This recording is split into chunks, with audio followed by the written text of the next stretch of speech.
So the young man went away sad because he had many possessions. He lacked one thing. And, in another version of this particular gospel, it says, Jesus looked at him with love.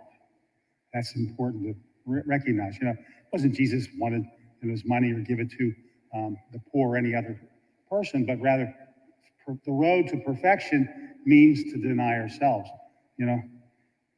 This I give you, my whole life and all that I have, Lord, and so that we can truly be disciples of Jesus Christ, who gave his all, even to the point of suffering and dying on that cross, so that you and I might become children of the Most High.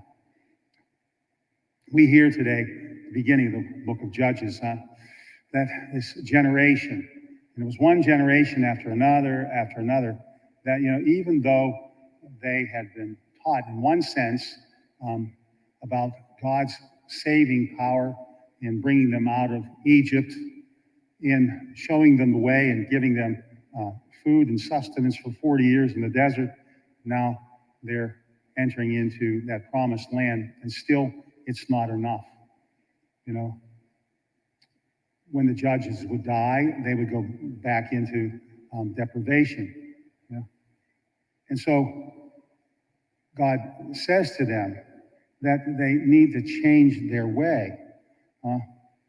If not, and of course it happened to them, they would have to pay the price. And learning what it means to be a son or a daughter of God, to deny oneself, those things out there in the world, the Baals and the other pagan gods that they wanted to follow.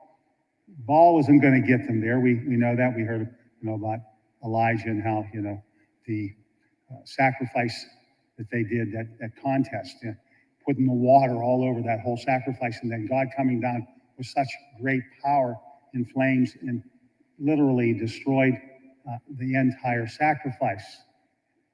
It was given back to him. You and I, we offer ourselves up, like this young man.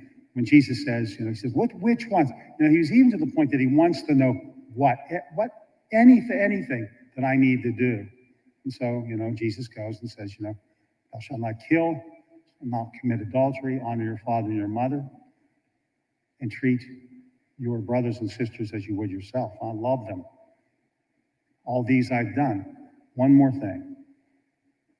Give yourself to God. That's what the Lord is saying to you and me today. Does that mean literally that you go back, you drain your bank account, and you give it to the church? No, we don't want your money. We wouldn't know what to do with it. I mean, in the sense that how we disperse that? No. That was a time in the church, yes, that took place, but not today. But what can you do? What can you do? What can I do for God's greater honor and glory, denying ourselves, sacrificing for the Lord? And so God gives us, that question, as Jesus does to this rich young man.